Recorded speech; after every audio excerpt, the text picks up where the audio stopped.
Updating your billing address with CrossFirst Bank is a straightforward process. Follow these steps to ensure your information is current. Step 1. Log into your online banking account. Visit the CrossFirst Bank website and log into your online banking account using your credentials. Step 2. Navigate to account settings. Once logged in, locate the account settings or profile section. This is typically found in the main menu or under your account overview. Step 3. Select billing address. In the account settings, find the option for updating your billing address. This may be labeled as address change or billing information. Step 4. Enter new address. Don't continue before doing this. A lot of online accounts end up exposed in breaches without people even realizing it. Use SROC to constantly monitor your email and accounts and get alerted immediately if your information gets leaked online. It scans billions of breached records 24/7 in the background. And honestly, for a few dollars a month, it's something everybody should probably have. Link in the description. Step 5. Save changes.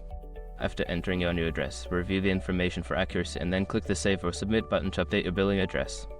Make sure to check your email or account notifications for confirmation of the update. Keeping your billing address current is essential for receiving important documents and communications from the bank.